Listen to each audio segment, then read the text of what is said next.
Good evening, everyone. On behalf of CFA Society India, it's my pleasure to welcome all the participants to today's webinar titled Leadership in Times of Crisis. I would like to take a moment to give a special welcome to our audience who has joined us remotely from around the globe. I am Abhishek Loonker, volunteer with CFA Society India. In my day job, I work as a director with the private equity firm Ascent Capital. I will be the moderator for today's webinar. The speaker we have amongst us is Rahul Kapoor. Rahul is an inspirational speaker, mindset coach, and author. He has trained over 2 lakh people from various backgrounds in the past 20 years. He has conducted sessions in 15 different countries and has authored 2 books. Rahul is also a guest faculty at IIM Bangalore. He has many awards in his name.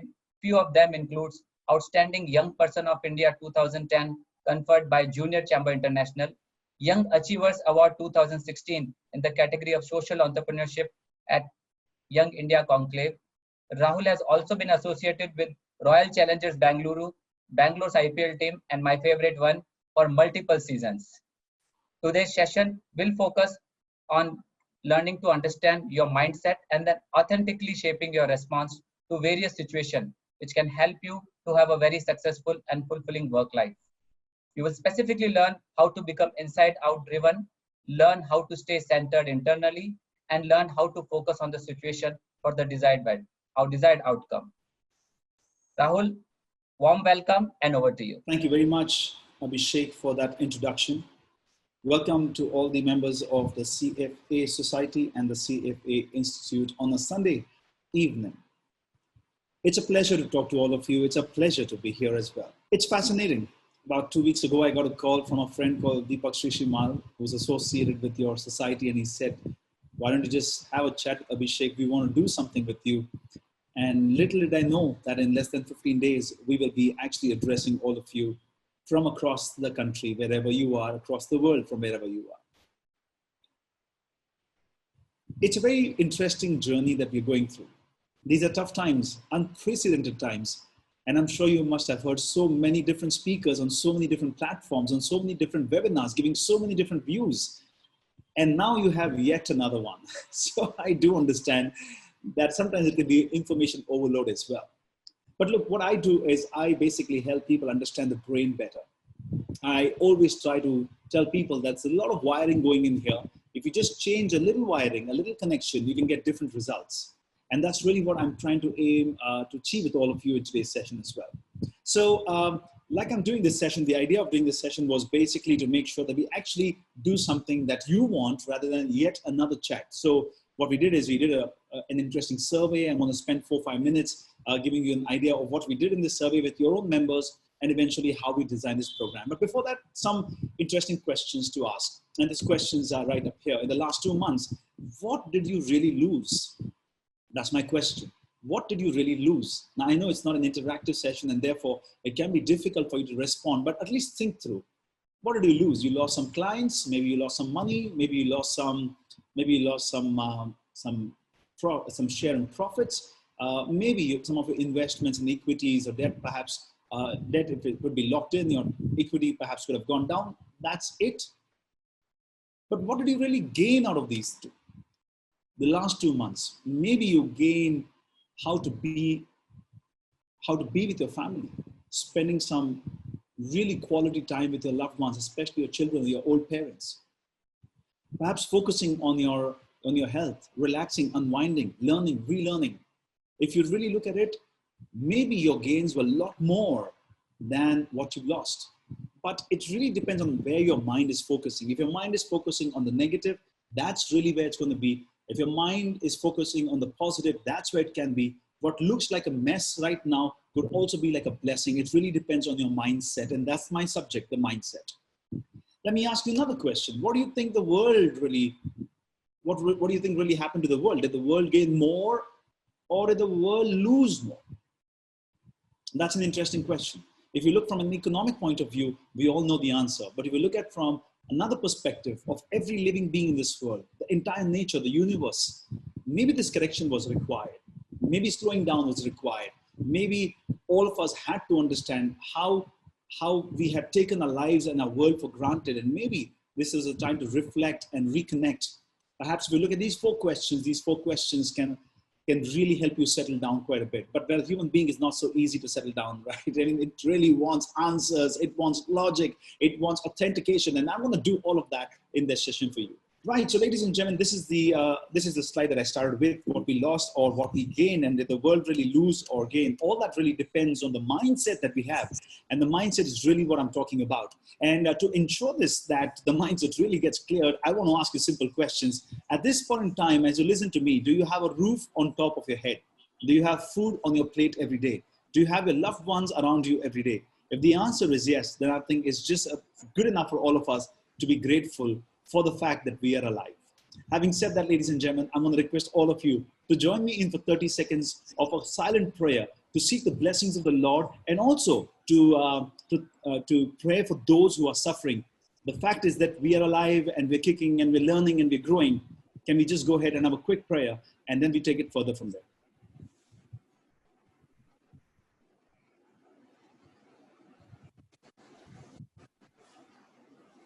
Take 3 breaths in.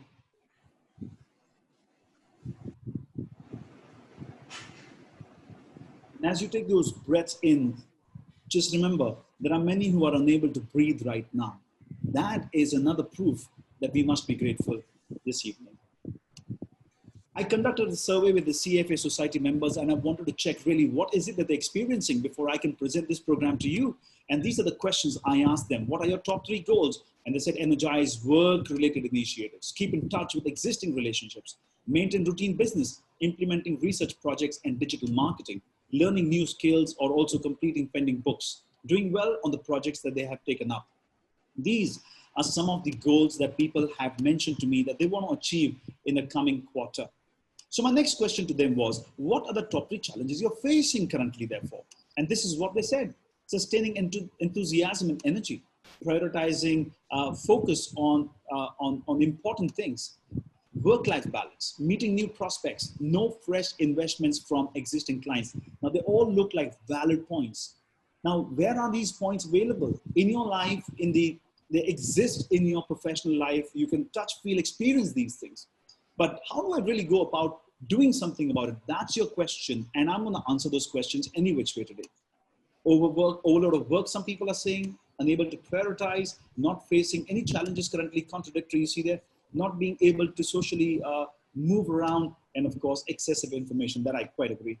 So these are some of the challenges people shared with me. The most important question relevant to our session today is, what are your 3 behavioral or mindset areas on which you're looking at me giving you some insights? And people said, Rahul, we want a winning mindset. We want to maintain consistent motivation and patience. We want to learn to prioritize and lead and motivate our team. We want to focus on winning and happiness. And of course, we want to ensure that we get new, fresh ideas for our business, circle of competence, tough conversation with clients, and how do you manage them, work-life balance. Well, ladies and gentlemen, these are some of your expectations, and I'm going to try and see how much I can try and give you an access into the brain, help you rewire. I'm the coach, you're the player, and I can only give you guidance. You'll have to play from tomorrow onwards. Good luck. Let's get started straight away. This is Leadership in Times of Crisis, and I welcome you to this session. Just as I do so, let me quickly acknowledge Abhishek Loonker, Srinivas Kunte, Harshad Kerkar, and Annelyn Martins, because of whom I could do this program for all of you today. So guys, thank you very much. And Deepak Srishimal, thanks for connecting me to the society. The session today is going to be about 10 minutes since we started. So we have about 45 minutes of my session still remaining. And what I'm going to do is I'm going to use this approach of science, psychology, and spirituality to be able to share my views with all of you. And let me start this entire session with a story. This is a story of a mother who asks one of her child to go out there and bring some cooking oil. She gives him 10 rupees note and says, go bring me the cooking oil so I can cook today. The kid goes, he brings the oil, and as he's coming, he just falls down and half the oil from the bottle spills over. This kid picks up the bottle, comes back home, tells his mother, mother, I was coming and I'm so sorry. I fell down, and guess what happened? Half the oil also spilled over. I am sorry. Mom says, it's okay, it doesn't really matter. But the boy goes into a negative trance. He says, oh, look at me. I can't do such a small job well. I'm such a horrible guy. I don't have skills. I don't have abilities. I don't have competence. He's negative. He cries. Mother's unable to console her. Life moves on. Day number 2. This is a story. Anything can happen in a story. So the mother asks the other boy, say, beta, you go, take 10 rupees, get oil. I need to cook today. So the second boy goes, he's going and he goes, he picks up the oil. He's coming back. And guess what happens? The story is a story is a story. He falls over, half the oil spills over. He picks up the bottle, comes back home, excited, and says, Mom, I was coming, and guess what happened? I fell down, and the oil in the bottle spilled over. But guess what happened, Mom? I somehow managed to save the half of the oil. The bottle is half full, and I'm so happy about it, Mom. I mean, look at me. I am so good. I love myself. I just did it. I could have lost the whole oil, but I saved it. The second boy is positive. If I were to pause this story and ask you at this point in time, who would you like to be? Who would you like to be like? And perhaps your answer will be, I'd rather be like the second boy, correct? But the story doesn't end here. The story continues. And don't worry, the mother only has 3 children. So she asked the third child to go bring some oil. 10 bucks in the hand, he goes, with the bottle in his hand, he fills the bottle. You know the story. He trips over, and guess what happens? Half the oil spills over. He picks up the other half, comes back home, tells his mom in a very equanimous manner. He says, Mom, I was coming and I fell down. I'm sorry. I lost half the oil. What time are you going to cook, Mom? Mom says, it's about 10 o'clock now. I'll cook at about 12:30. So the boy says, okay, Mom, fair deal. Please do me a favor. Don't start cooking until I come back. The mom asks the child, where are you going? He says, Mom, I have 2 more hours. I will go, I will work, I'll earn the 5 rupees. I will ensure that you'll have the entire bottle full, and then you can start cooking. This boy is neither like the first one who was negative, not like the second one who was positive. This boy is a realistic guy. He believes in himself. He believes that crisis will come. He believes that challenges will come. But more importantly, he believes in himself. He believes that he can manufacture the success if he surrenders to the universe, seeks the blessing from there, ignites his inner potential, gets on and gets done with the job. This, ladies and gentlemen, is the essence of this entire program. How do we become like the third child? What runs into the mind of this third boy is really what the program is all about. I hope you like this story. And if you did, don't forget to keep sharing your responses as I continue the program, so I know how you are experiencing this session with me today. Let's take it further from here. So it's easier said than done, right? To be like the third boy. The third boy, in my opinion, is a good leader. If you look at this triangle that I have for you, this is like a pyramid. Right at the bottom, it says self. Above that, there's a layer which is one-on-one. Another layer above that, which is group. Another layer on top of that. It completes the triangle, which is organization. So the question is this: when the times are tough and the crisis is around, what do you do? Where do you really practice leadership? Where do you really practice leadership? Well, ladies and gentlemen, you practice leadership right at the bottom, at the self layer. You see, that's like the biggest layer that you have right at the bottom there. That is where you're supposed to practice leadership. What do I mean by that? If you go back to the survey and if you listen to if you hear the views of the people, if you read the views of the people, what are they sharing? I want to get my mindset in place. I want to get the focus in place. I want to be patient. I want to be equanimous. I want to be centered. I want to focus on my clients. I want to look at new ways of doing things. All right, I understand. But what does all that mean in terms of this leadership triangle? What does this all mean in terms of leadership triangle? It actually means that we need to try and focus on self. Now, I'm a big fan of Indian wisdom. I travel around the world taking the spiritual content of India, and I combine that with modern day psychology and science and present it to people. And in that, what I have discovered is one profound word. It is called swapar. Swapar. Swa means self. Par means others. Look at the dynamics of the word. It's swa and par. The words are not par swa. Par is others first and then self. Now, Indian wisdom says swa par. And I was intrigued because all through, when we were growing, we were told, hey, listen, don't focus on yourself, focus on the other people. You know, and it was always in the context of selfish. But I want you to know the words I'm using are self, not selfish. It's self, not self-centered. It's self, not self-obsessed. Self. self-development, self-growth, self-improvement. These are the key words. But then, do we have any examples at all? Of course, yes, we do, of Buddha, of Mahavira, two of the most classic examples you can ever think of. Two people who were born as kings, who were born in families of kings, who were princes, who gave up their kingdoms. Why? Because they knew that they wanted to look for the ultimate purpose in their lives. And the ultimate purpose in their life was all about seeking peace. And they realized that they cannot seek peace in the outer world. They'll have to seek peace in the inner world first. And what did Buddha do? For 6 years, he spent time with himself to build himself up and get enlightened. And Mahavir took about 12.5 years. What was going on in here? They were developing themselves. And they hardly preached anything until they got enlightened. But once they got enlightened, boom, the world was waiting for them. And they went on to enlighten the others as well. Ladies and gentlemen, significant, isn't it? These are the times when you're going through really, really tough times, you have to learn to focus on yourself. You have to learn to be centered. You have to learn to respond. You have to learn to breathe. You have to learn to allow the energies to get channelized in the manner that they should. Because the moment you move away from that focus, you lost it. You can't be a leader anymore. Then you're a follower. Then you are just another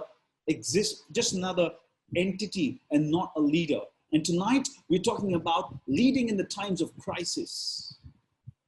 When you are able to lead yourself, when you are able to get a hold on your own self, only then will you be able to qualify to go ahead and lead another person. And another person could be a child, could be a wife, could be a colleague, could be your customer, doesn't really matter. But only when the self is strong. That's your foundation. That's the base of this leadership triangle. You move one level up above that. One-on-one. When you know that you're getting strong there, that is when the group comes into picture and the organization as well. Ladies and gentlemen, I give a lot of credit to our Prime Minister and his team who actually have kept that entire country going so beautifully well. But yes, I do know there'll be always criticism coming on the other side. But let's tonight look at the positives of what it is. And the focus is the country of over 1.4 billion people. And we are still managing this crisis fairly well because life before everything. In Hindi, they say, "Jaan bachi to lakho paaye, yahan jaan bachi to karodo paaye."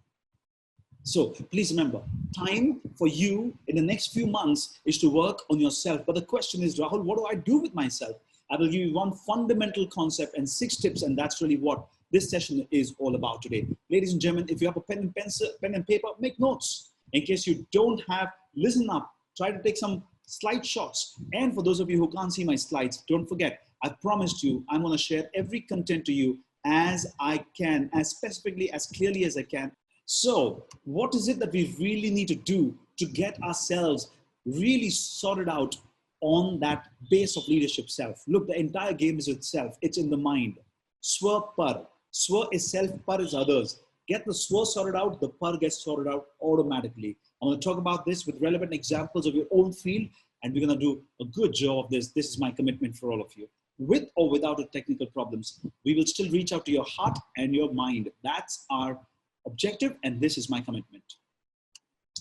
You see, we have to learn to be responsible. Look at this. Being responsible, I have divided the word into 2, just like the way I divided swa and par. Swa par, I've divided responsible into 2 parts, response and able. In the time of crisis, are you able to respond? Profound, isn't that? Beautiful words. If you're able to respond, you're responsible. If you're not responding, you're in trouble. Question, Rahul, how do I respond? I mean, it's such a tough time. How do I respond? Look, have a look at this. You need to understand, this is your brain. Whatever is happening outside is constant and same for every human being right now. It's not different for you than the other people. It's the same for all. Why then some people are able to deal with this well and some are struggling? You need to understand the brain, and I am your mindset coach right now in this session of 45 minutes. In these 45 minutes, I wanted to understand how the brain really functions. That's the crux of the matter today.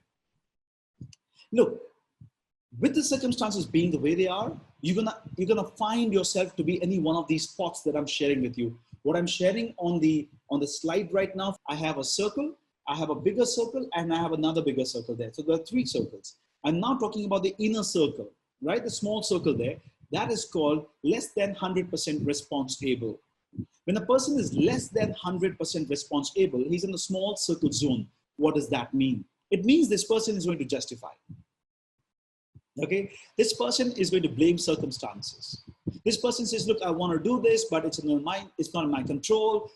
Lockdown is on, my customers are not spending, I do not know what to do with myself, I'm at home, ideas are not coming, I have bandwidth issues, and so on and so forth. All of these are blaming circumstances, and this is how the human behavior gets defined in times of crisis. Some people will be less than 100% responsible and they will justify. You must have seen many people like them around you in your team, or perhaps even you too could be a victim of this. Great. You got one piece out of the way.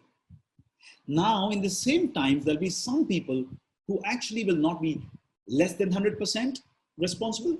They will be more than 100% responsible. Now, this is typical, right?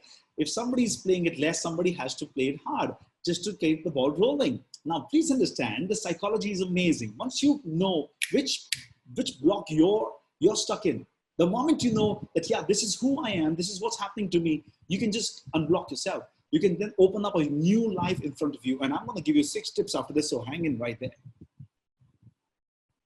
How do we make this happen is the question. If you're not less than 100% responsible, which is a small circle, then there's a middle circle, there's a bigger circle out. Then I'll talk about the bigger circle now. If you're in the bigger circle, that means to say you are more than 100% responsible. You take up more than you can do. When people take up more than they can do, they fall into 2 categories. Have a look at the words I've shared with you. The first category is called aggressors. The second category is called rescuers. What do these both people do? They both take more than they can actually digest, more than they can do. They're going to stretch themselves thin, but these are amazing people. It's because of people like these that organizations run. Unfortunately, the topmost of our guys who actually fall into more than 100% response-able zone are also in trouble, and ask me why. And the answer is because one set of people who take up more than 100% responsibility, they become aggressors. They'll do the job all right, but they'll be angry and they'll blame other people for not doing their job well. That can be a problem. In your home, look at it, your wife or you as a husband, or if you're a spouse, if you're a lady and your husband, you're doing the same thing at home as well with your kids and with yourselves in the relationship. Don't go too far for leadership. For leadership is practiced with self first and at home next. You get that?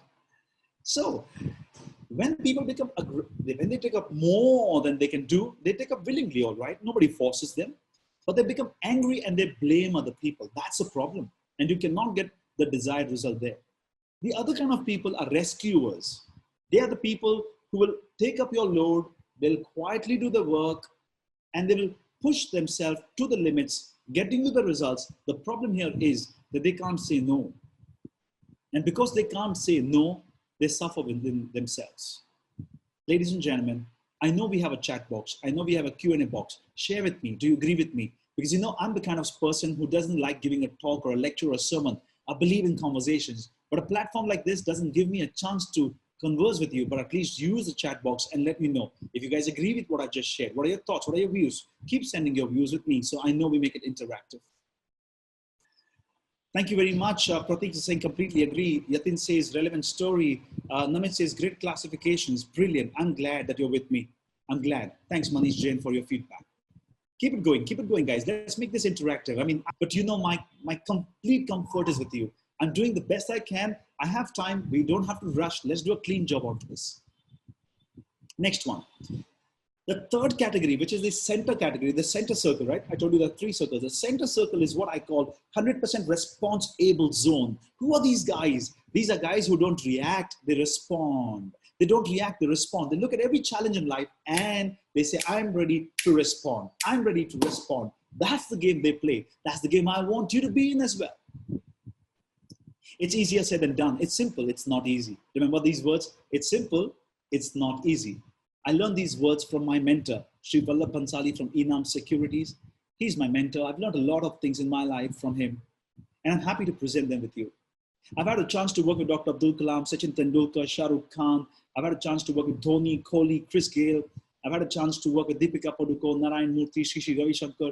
Every single person that I work with, the most prolific human beings, I've seen they're all gone through the biggest challenges of their lives as well. Big challenges, huge challenges, crisis. Then I see them respond. When I see Dr. Kalam responding to the satellite that just went boom and they lost millions of dollars and how he bounced back. When I look at Sachin Tendulkar and how he broke his back and his tennis elbow and how he came back. Then I look at Narayan Murthy and how his company was accused for various things and how he bounced back. Crisis is the key to leadership. These are people who respond. But Rahul, how do we really respond? Now here's the answer. How do you really respond? How do you bring yourself in 100% responsibility zone? When you're in the 100% responsibility zone, you'll not justify and blame people. You'll not become an aggressor and blame you'll not justify and blame circumstances if you're a justifier.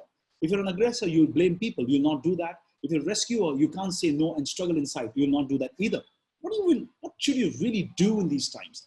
Look, it's your business, right? You know CFA. You understand how that thing works. You understand how your industry works. Narayan Murthy understands how IT works. Dr. Kalam understood how nuclear weapons work. I understand the brain. I'm not here to solve your single problems over here one by one, but I'm going to give you an access into the brain and tell you when you shift that brain's wiring, just shift it, the results change dramatically. They change dramatically, and you'll notice that happening in 7 days if you practice what I'm sharing with you. So guys, how do you become 100% responsible? Here's how you do. Have a look at this equation. For those of you who can't see the slides, I will try and get across a PDF for you tomorrow, but at least those of you can see, I've given you an equation. Situation plus reaction is equals to outcome. Is equals to disaster. So there's a situation, you have reacted to it, you have disaster. Situation, you react, you have disaster. 1, 2, 3, that's the flow. You know what happened 3 weeks back or 4 weeks back? We got a call from Franklin Templeton. I think all of you know the story. They locked some funds.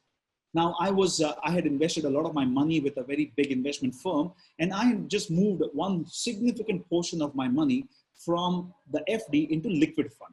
So this person knew me very well, and I had a lot of respect for him. He had one of his managers to talk to me, and I signed some documents. I knew my money is in liquid fund. Fair deal. I got this call saying that that debt funds have been locked. I said, okay, so what? It doesn't really matter to me. I don't have my money in the debt fund. But this manager is having a very weird conversation, not clarifying anything. 20 minutes he's talking. And I'm saying, buddy, what's your problem? What are you trying to communicate? He said, sir, your money is not in liquid fund. Your money is in ultra short debt fund. I said, what do you mean? My money was supposed to be in liquid fund. He said, yes, sir. But ultra short debt fund had exactly the same feature. You could remove your money anytime. And therefore, I put your money in that.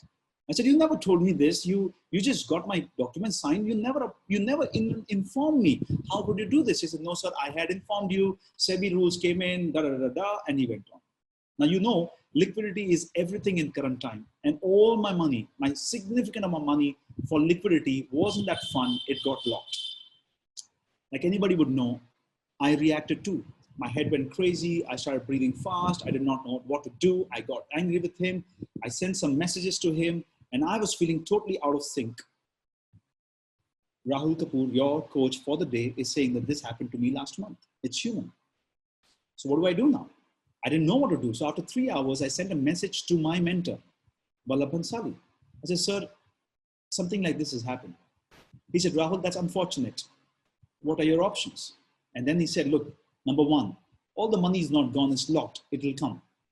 Number two, if you really want to take action, you must. Number three, ask yourself whether you really have the energy to fight the legal cases. Option four, what is important, you have to come back to your normal state as quickly as you can, because if you don't gather yourself, you're gonna lose yourself, and not only the money, but also now your health. Make a choice. That's it, he left me with that message. I am a meditator, I do Vipassana. So I went into Vipassana. That day I did 2 hours of meditation. I took no decision. I waited for one more day because my breath was not normal. My breath was shallow. I was not able to think properly. All that science and psychology I can explain to you, but today we cannot. So what happens is how the chemical reactions take place. Cortisol hits your head. Your thinking gets blinded. That's what happened to me. After 2 days, when I got centered, I wrote a message to the company saying this has happened. Not fair. I would like to change the manager. I know my money is locked there. Don't have a problem. What happened was wrong, but I forgive that person. Please tell him what he's done is wrong and don't penalize him. Let's keep it going. I'm fine with whatever it is. Give me whatever response you can thereafter. What I did is I moved away from reacting and having bigger disaster to responding. Now see the second equation on the screen. Situation plus response is equals to outcome. The previous one was situation plus reaction is equals to disaster. You react, you have disaster. You respond, you have outcome. But the way this works is you have a situation, you can't respond because human nature goes like that. We react in an instant. So the whole idea is to slow down your process of thinking. Slow it down. That's what Buddha did. That's what Mahavira did. Slow down. When you slow down your thinking process, you will think of the outcome. What do I really want? Okay, my money is not in liquid fund, it's in debt fund. I think that's a bad thing. That's almost like breaking my trust. Okay, agree. What do I want? I know my money is not lost, then that's a good news. What do I want? I want this manager to at least know his mistake. What do I want? I want to continue my relationship and give the company a second chance. This is what I want as an outcome. So I go back and respond. Ladies and gentlemen, start small, try it at home. Your kid doesn't wake up early tomorrow morning. Instead of reacting, respond. Look at the outcome you want. Your kid should get up early. Your kid should do it on his own. Your kid should be having a great day. You and your wife should have a great day, or you and your spouse should have a great day. Go back and respond. You will get the results. I pause here. I want your reactions very quickly on the Q&A on chat, guys. Am I making sense to you? Is this program making sense to you? It's been 30 minutes since I've spoken. If I'm making sense, please keep sending messages. I want to know. Right. I love this. I'm getting responses from people saying, Rahul, yes, I agree with you. Yes, this is helpful. Brilliant. Keep them coming. Keep them coming. Let's make this super interactive. Let's break all records of communication today. Let's make this session come alive. Let's go to the next one. The next one that I want to share with you, ladies and gentlemen, is how do you really make sure, Rahul, we can respond? What do we do? How do we get there? Look, I'm going to give you 6 steps to moving into 100% responsibility. 6 steps. Please make a note of these. We have another 14 odd minutes to wrap up this session, and then we do Q&A. Make notes, please. First one, out of the 6 steps that I have for you, whatever business you're in, whatever clientele that you have, whether you run your own practice, whether you're working for an organization, whether you're a consultant, whatever that you are currently doing, remember, whatever is happening outside is the same for every human being. Some of us will respond and be in 100% response-able zone. And when we respond, something amazing is going to happen. Please remember, if I can just quickly go back to the previous slides, 1 second. Guys, something incredible is happening here. When you react, you'll either react by blaming people. That means to say that you will become an aggressor. Blaming circumstances, you'll become a justifier, giving excuses, or you can't say no and you're suffering inside. What are you really doing in these circumstances? You're either fighting or you're flighting. You fight or you flight. You fight, F-I-G-H-T, fight, or you take a flight, F-L-I-G-H-T. When you fight, what's happening? You release tremendous amount when you fight with yourself, circumstances, or people. You release tremendous amount of stress hormone called cortisol in your body. And cortisol is the key for bad health issues. Stress, anxiety, diabetes, fear, restlessness, inability to sleep, all these are issues that happen because you're fighting. You're reacting, fighting, and you're blaming others and circumstances. When you are becoming a rescuer, when you're going in and you're suffering inside, what happens then? You're still releasing cortisol, but it's inward driven cortisol, which is you're not expressing out, it's going in. So what happens then? You have skin allergies, irritable bowel syndrome, you'll have gas issues, you'll have skin, you will have pimples, you'll have any of these kind of gas, you'll have these kind of issues coming out. There's a direct correlation with your mind and your body. Most of the diseases are not really diseases. They are dis-ease. When you are in a state of dis-ease, not at ease, when you're not centered, when you're dis-ease, that is when you fall into diseases. So guys, as I talk about business, let me talk about health as well. Remember, you can't react. You have to learn to respond. And here are my 6 tips for you on how you can respond and not react. First, do not create a story. Don't create a story. Look at reality the way reality is. Don't create a story. Oh my God, what's going to happen? What if that customer doesn't respond? What if this happens? What if that happens? You're creating your own stories. Look at reality the way reality is. For example, you and I are listening right now. We are talking and there's a big noise outside. Dard! Even before you know what happened, your mind creates a story. Oh, there's an accident. Oh, somebody hit someone. Oh, something happened. What is the reality? Only when you see, you will know. But to be able to predict with small information is called creating story. Please avoid creating stories because most human beings create negative stories. They don't create positive ones at all. This will happen. The economy is going to go down. People will not get jobs. All this perhaps is happening in some percentage. But when you add your own perception and your negative perceptions to it, more than what happens in reality in the world, you are killing yourself in your mind. And every time you do that, every time you create a negative story, you're going to be creating adrenaline and cortisol release in your brain, and both of which will not make you centered. It will not make you take 100% responsible decisions, and you will suffer. So please, let's look at things as they are, not as they should be or could be, as they are, and accept them. The reality with the way it is. Second, choose to be centered. If you are not centered, you can't take any decisions. You can't. Now, when I said centered, my Franklin Templeton story, okay? Let's go back to that. When do you know you're centered or you're not? Your wife, you're on a conference call right now with me, you're on a Zoom call, and let's say that you're not on mute, you're talking to me, and the cooker starts making noise, or the vessels start making noise, and you can react. What's wrong with you? You don't even understand I'm here, and you can't even shout because people are listening to you. I'm sure it must be happening to all of us, right? That means to say you lost your centeredness. We could lose our centeredness. We said, no, we will not. How do you know you're centered or you're not? How do you know? These are 4 or 5 tips for you. Number 1, check your nose and see whether you're breathing properly or not. If your breath is nice and good and deep, you know you're centered. If your breath is shallow, you know you're not centered. If your breath is shallow, your heart is beating fast. If the breath is short, heart is beating fast, you know blood circulation is not happening the way it should. You're pumping in more blood than required. When that happens, what happens? The combination of cortisol hits your head, and now your head is clouded and you know you're not centered. Any decision now is not worthwhile. Some of us have this habit, right? We have a situation, we react immediately, we send an SMS, we type an message, and we send. Or we write an email and we send. Don't. Type it if you want it, no problem. Don't hit the send button. Don't hit the send button until you know that you're back to your breath, heart is normal, mind is okay. When these 3 things are okay, only then press the send button. And trust me, before you send the button, you will definitely read it again and you'll realize, oh my God, what was I writing? This is crazy. I should not. This is about sending a message. But what about sending messages to your brain? We are sending how many wrong messages every day? In one day, we get 52 to 60,000 thoughts in the brain. Research says 80% of them are repetitive. Research says most of them, which are repetitive, are negative. And negative messages in your brain, boy, you're not going to be centered. You're not going to be centered. Check yourself out.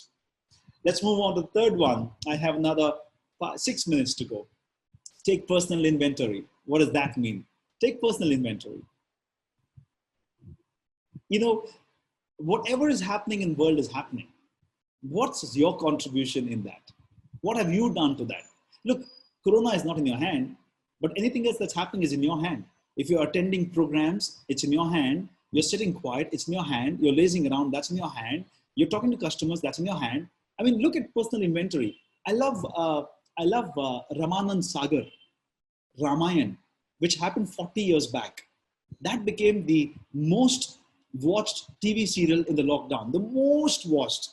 Something that was old and something that was dusted and something that was packed and locked came out, and look at how that person would have got the creativity to move things up. Personal inventory. You can either be positive, negative. You can look for opportunities or look at criticisms and look at circumstances and blame yourself, or you can create gold out of dust. Personal inventory. You need to check, what are you doing with yourself right now? That's important. If you're going to keep yourself in a negative zone, nothing much will happen. Fourth, turn complaints into requests. This is beautiful. This is beautiful. Start practicing at home. Complain, complain, complain. You didn't do this, you didn't do that. This is right, that's wrong. Do it my way, do it this way. This is not the way to go. That language doesn't really work. Especially in the times of crisis, it doesn't work. Great leaders are humble. Great leaders are grounded. Great leaders are centered. Great leaders don't go and become aggressive and lose their centeredness. Great leaders go to the team and make requests. This is the time to make requests. Request for people to support you. Request for people to be with you. Request for people to stretch with you. Request for people to have faith with you. Request for people to stand by you. Request for people to grow with you. Request for people to be safe with you. This is going to be the hallmark of your leadership in the next few months, if you ask me. We can speak more in detail, but only have so much time today. Next one. Fifth, take outcome desired action. I've explained that to you sometime back. S plus R is equals to O. Situation plus reaction is equals to disaster. Situation plus response is equals to outcome. Every time something is happening in your life, think of the outcome. A customer calls you, customer has a problem, think of the outcome, then take a response. Your team members has a problem, your boss has an issue, go back, think of the outcome, get back into response. Remember, situation, reaction, disaster. Situation, go to the outcome, come back and respond. You see the difference? And finally, ladies and gentlemen, discover your role. Your role is the only role that matters right now. As a leader, you can play a role of being scared, being worried, being nervous, being trapped, feeling like a victim. Or you can go ahead and discover your role to be positive, to take one thing at a time, to compartmentalize your life, to work on yourself first, to build your body, to build your brain, to exercise, to eat well, to breathe well, to meditate. You have to go ahead and discover yourself. Only when you are able to give yourself time, when you are at peace, when you're centered, you will be able to respond to your team members, respond to your family members. When you respond, you realize you can move up from there into the group and the organizational level as well. This is really how life works. Ladies and gentlemen, in the last 2 minutes, I hope that you've enjoyed the session so far. I'm going to do a quick recap, give you a small gift, open up a Q&A. Stay with me. We started this program with my survey for all of you. But before the survey, I spoke to you about the fact that we have a roof on our head, we have plate full of food, we have loved ones, and we still have money around us. Let's be grateful. That, I think, should be the first thought of centeredness. 2, I told you that we need to try and become 100% response able. If we are less than 100% response able, we will become justifiers and we will blame circumstances. We are more than 100% responsible, we'll become aggressive and we will blame people. If we become rescuers, we will accept more than we can and suffer inside. When we do all this, we go into fight mode or flight mode. Fight mode and flight mode both make us suffer. Cortisol either makes a body breakdown or a mind breakdown. Fear, depression, anxiety are the other issues that you experience. From there, I said, guys, let's look at 6 steps to becoming 100% responsible. Here are your 6 steps. I want to wrap up the session by asking you all to close your eyes now. Wherever you are, I know you can't see me. I know I can't see you, but I want you to know that I'm your coach, you're the player. I have another 4 minutes for the game to get over. So if you're my player, close your eyes, please. Close your eyes and experience this moment with me as I wrap up the session now.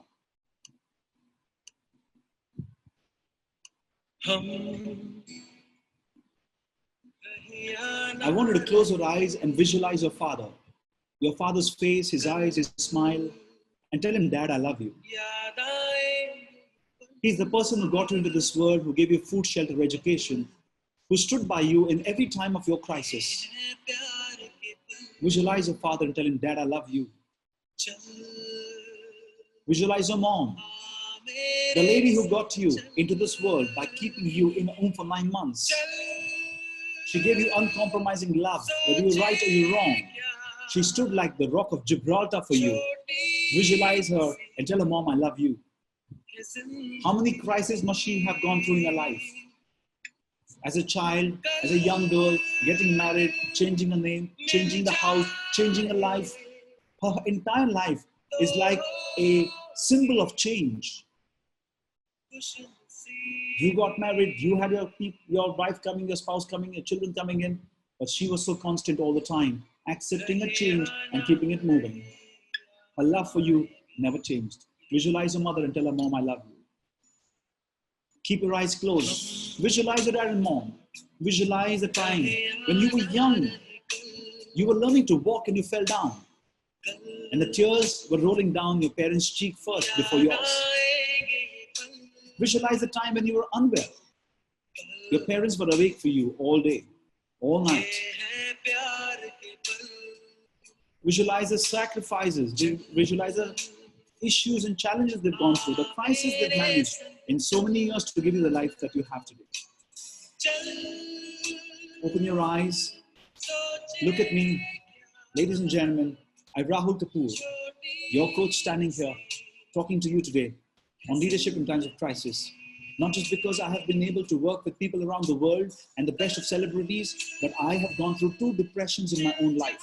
I'm able to speak English. People laugh at me, but I learned to speak English. Failed in my 12th standard, still talking to all of you today as being a faculty at IIM Bangalore. People said, Rahul, you don't have any stage presence. And I hosted the biggest party on planet Earth, IPL3 finals in Mumbai. The point is this: life is full of challenges. If we take responsibilities, we can have a brand new life. Ladies and gentlemen, this is Rahul Kapoor. I hope you really enjoyed it. Thank you very much. And just before we go on to Q&A, Abhishek, we have a quick announcement to make, and that is the 4-dimensional leadership program, which I'm currently running for corporates around the world. We will be doing an open program of this. If any of you are interested in joining this 3-day program, these are spread across 3 hours each into 3 days. If you guys want to, you can make a note of this picture and you can please call us up. We'll be very, very happy to have you in the program and learn with me on how we can manage these times of crisis as well. But over to you, Abhishek. I hope people have enjoyed it. Please do send me your responses in Q&A. We are happy to talk to you.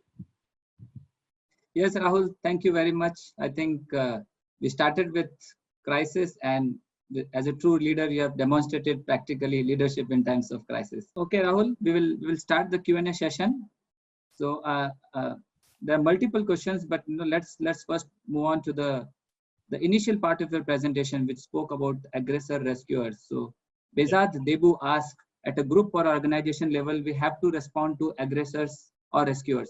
What is the best way to do so? Look, you will always find people of different kind. Let me give you an answer with a story. Stories are always good.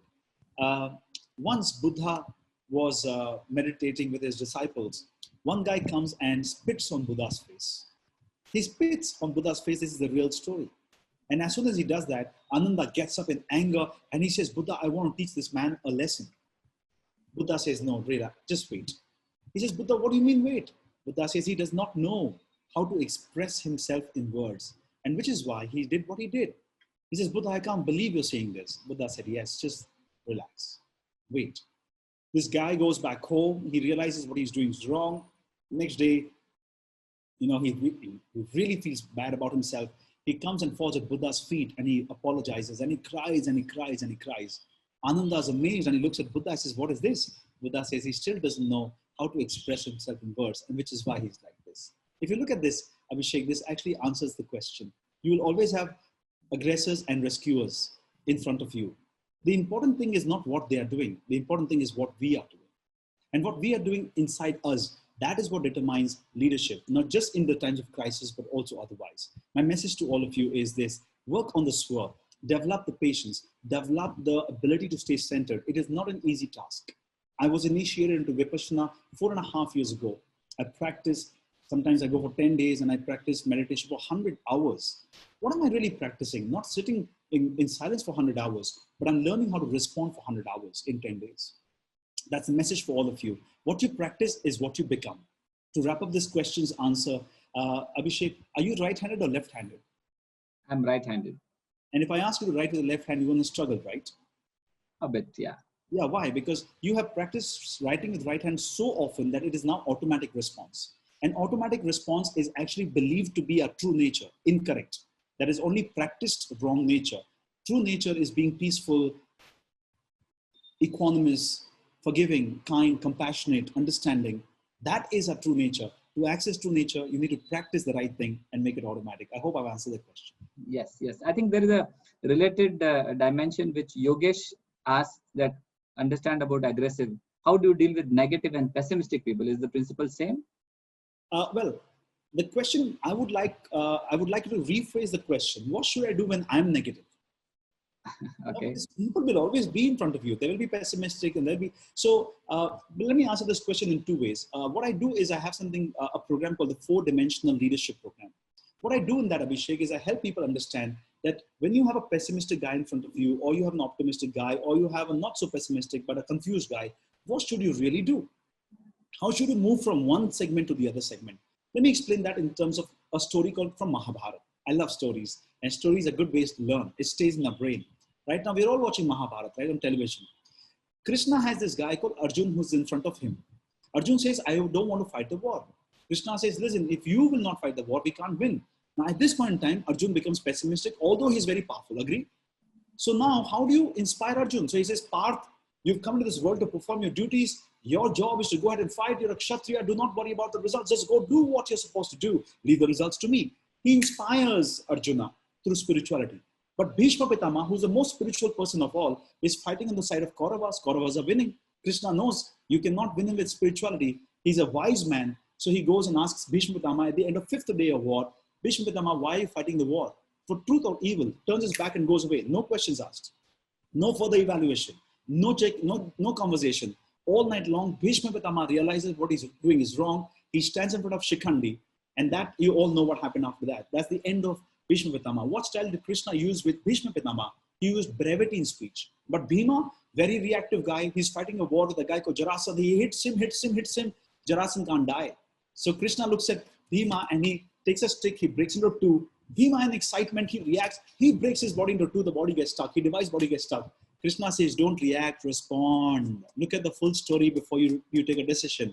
He takes the stick, breaks into two. This side goes here, this side goes here. And that's how he wins the war with Jarasandha. Question, what style did Krishna use with Bhima? Directive style. Now, my question to you and all the members of the society, if you take directive style, that is, you need to direct someone on how to move ahead.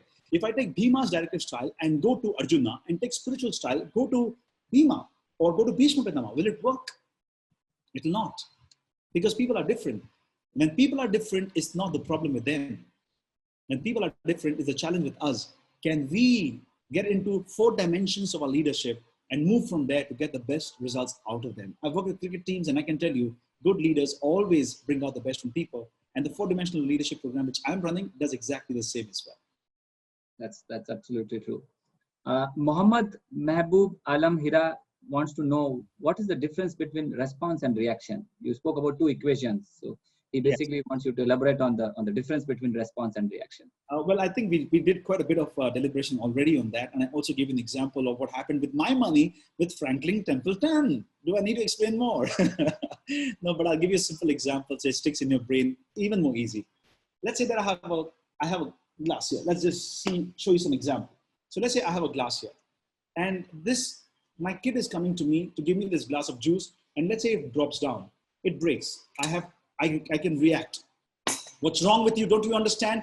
It's a कांच का glass. ऐसे तोड़ते हो उसको शर्म नहीं आती है पागल हो गए हो छोटा काम नहीं कर सकते हो. That's a reaction.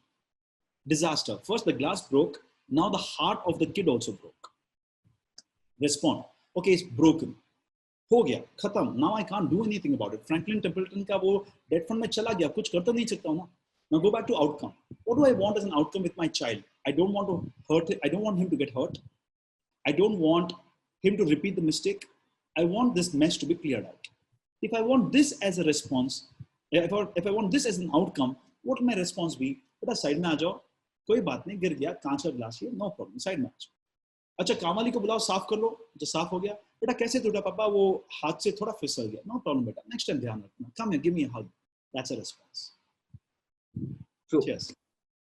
So we all are, Harish has a point on this, and he says that we all are evolutionary wired to react and not respond. And pausing there is very counter-evolutionary, right? So any tips to practice this? Yeah, I think the question is superb. I like the way he actually put this question across to all of us. The question is, we are all designed to react. Question is why? That's the important question. The question is why? See, this is the beauty of spiritual world, and only Indian wisdom can give you this and no one else. We are talking about pure consciousness, pure soul. The nature of soul, like the nature of sun is to give you light. The nature of moon is to give you pleasantness. The nature of soul or nature of pure consciousness is to be peaceful, happy, joyous, blissful, forgiving, compassionate. This is what it is. But what happens is that when this comes, it comes with a virus, not one, but many viruses. And the viruses are called impurities like anger, deceit, greed, ego. When this comes in along with that, our real nature is covered. That is why we react, which is why Buddha and Mahavira went into isolation to actually learn how to respond in every circumstance of life, because reaction becomes the second nature of human being. So what's the answer to this question? The answer, well, I've given you the 6 steps to how to be responsible. Apart from these 6 steps, what I did not tell you, which I did mention in the passing, is this: you have to learn to get into your own self. Till you don't connect with yourself deeper down by breathing and knowing that there's another world inside you. You know, Abhishek, how many Abhisheks live in you right now? You would not know. There are 50 billion Abhisheks living in your body right now. These 50 billion are the cells in your body, and every cell takes birth, consumes food, reproduces, and dies. And in 9 months, we can have a brand new Abhishek, because all these 50 billion cells will die and new ones will come, not all at the same time, but in a gradual manner. And that's the answer to the question. You can program your brain. When I say program your brain, you can program your brain to respond so that the brain passes the message to the mind. Mind is where? Mind is in all the cells, 500 billion cells. And when those cells start responding, that is when results happen. Rahul, is there an easy way to this? No. What is the tough way? The tough way is what the universe taught us right now. That guys, you're too outward driven. You're running with your eyes open. But now slow down with the eyes closed, because there are 50 billion cells inside your body. They need your attention so that you can learn to respond in life, not react. Sure. Thank you. Thank you. That was a great response. Kailash Nath asked, most of the time the situation demands quick response. Yes. And, do we always have time to think about all possible outcomes and then, It's a beautiful question. It's a very beautiful question. How much time do you need to react, and how do you slow down the response? So what's the science of this? Guys, when I talk to you, let me just reiterate that words are mine, but everything I've learned is from my guru, Vallabh Bhansali. I don't take any credit for any content that I'm sharing with you. He's my guru who gave me an access into how this universe works. A lot of what I talk comes from him, comes from the universe, and it happens. That's the beauty of life. Let me answer this question. When you react, see how the reaction takes place. Just to show you physically, you couldn't even catch it. You needed to have a slow motion camera to see how slowly this process took place. You see? But you see, you can't make out. What does that mean? You need to understand a word from Indian wisdom. It's called kshan. It's called kshan. What is kshan? Kshan means a small part of second. How much small? Which you can't divide any further. In that kshan, when you react, 4 things take place. Something happens outside. You create a sensation, you give a meaning, your brain gives a meaning to it. That meaning creates a sensation in your body and you react. All that happens in one kshan, Abhi. You got that, Abhishek? One kshan. 4 things happen. In the part of a second, which is the smallest part of a second. Now, how do you learn to respond? How much time do you need? Something happens. How much time do you need to respond? Guys, listen up carefully. You need not more than 1 second or 2 seconds, that's all. In that 1 or 2 seconds, when you breathe, just the first breath, see? The second breath, the third breath, less than 3, 4, 5 seconds for those who haven't practiced yet. And that's all you need, 3, 4, 5 seconds to say, hey, I might react. I want to respond. I have to look at the outcome and boom comes the answer. It needs practice. I said earlier, it is simple. It is not easy. It's simple. It's not easy. When Tendulkar faces Shoaib Akhtar with 165 miles an hour the ball, it might look difficult for us. But for him, it has taken practice. And because he's practiced, the 165 miles an hour the ball comes, the faster it comes, the faster it goes for a boundary, right? Because he's mastered the skill. You need to master. I've given you the knowledge, but remember, you need to put some work into it. I'll be happy if you guys are willing to work with me. Maybe someday we can learn these things together. Thank you. Sandhya asked, when you're responding, sometimes people take it as your weakness. How can we convey that we are being patient and not weak? Yeah, the beautiful thing is validation. We always want validation.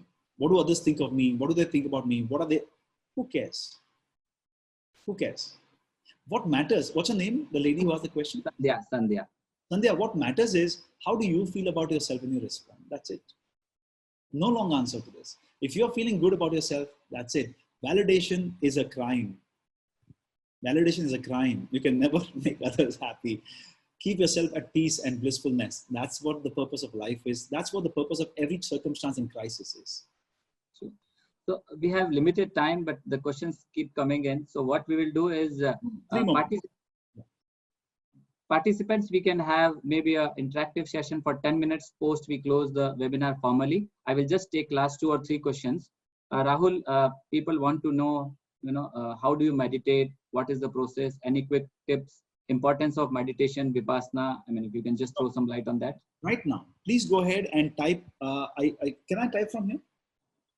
I'm not sure that I can answer the live question. Okay, I'm going to type a few things for you guys. See if you guys can get it. I'm not sure whether I can. Okay, please go to YouTube, type Anapana. If Abhishek, you can do it for me. A-N-A-P-A-N-A, Anapana. Anapana by Goenka, G-O-E-N-K-A. Anapana by Goenka in English or Hindi. It's S.N. Goenka, right? S.N. Goenka. Yeah. It's 10 minutes of video. My suggestion is you download it, keep it in your mobile phone. Morning 10 minutes, afternoon 10 minutes, evening 10 minutes. Whenever you're upset 10 minutes, you're down 10 minutes, you're not centered 10 minutes. Just do it.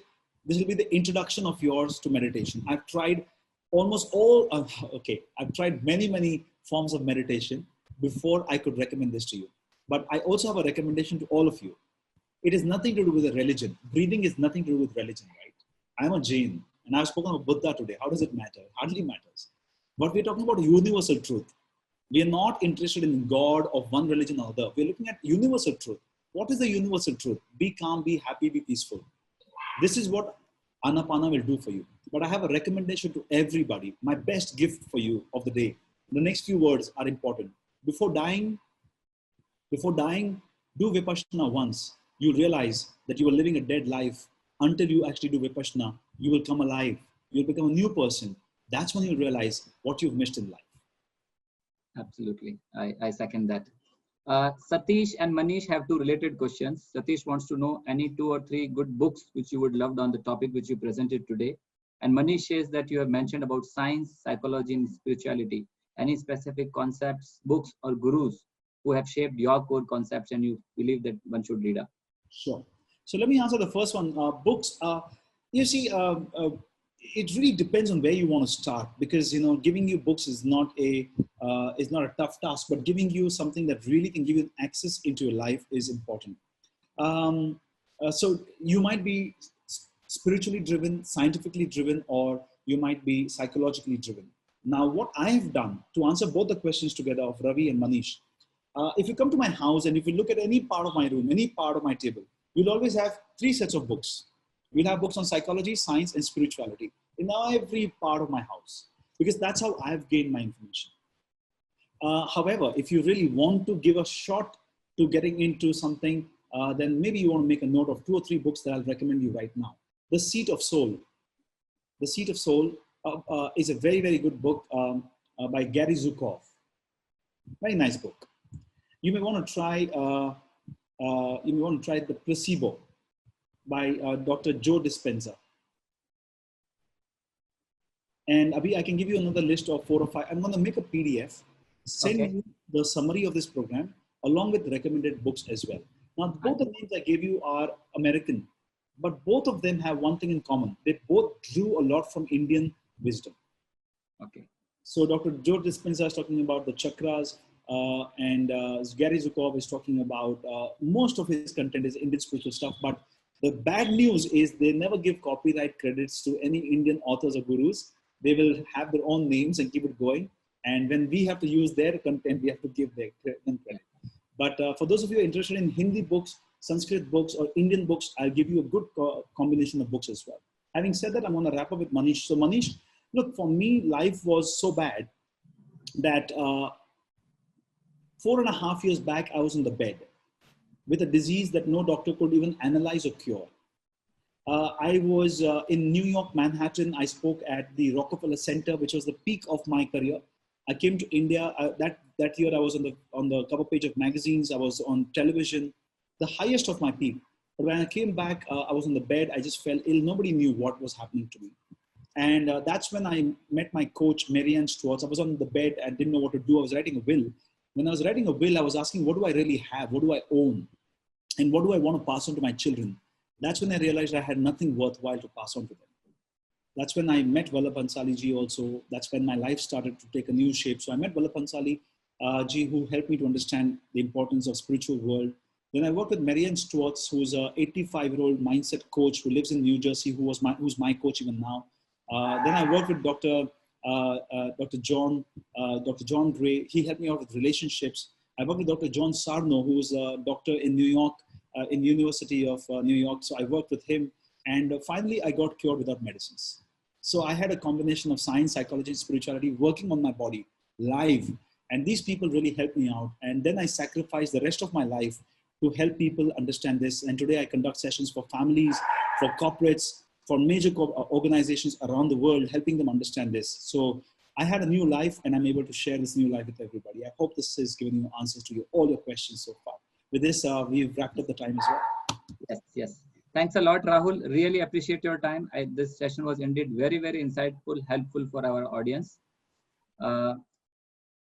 Now I request all the CFA Society India members, if you want to claim your professional learning credit, please log on to your online professional learning tracking tool and enter this.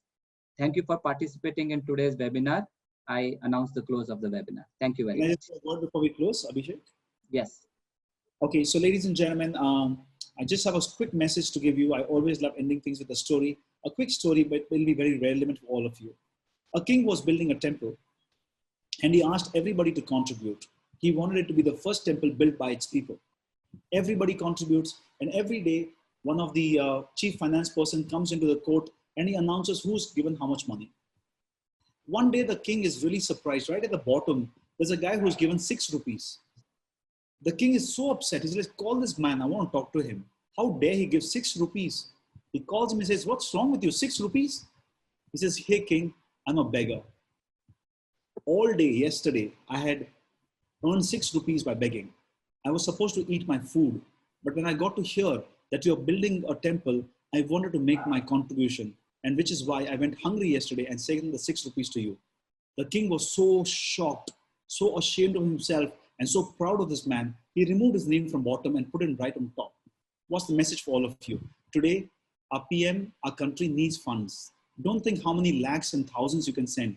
Even if you send 100 rupees, it will be worth its while, for the country needs to redevelop itself and to bounce back. So ladies and gentlemen, my earnest request to all of you, if you liked what I've shared with you today, it is your responsibility to understand that Indian wisdom says that you have to give Guru Dakshina, otherwise the knowledge doesn't come true.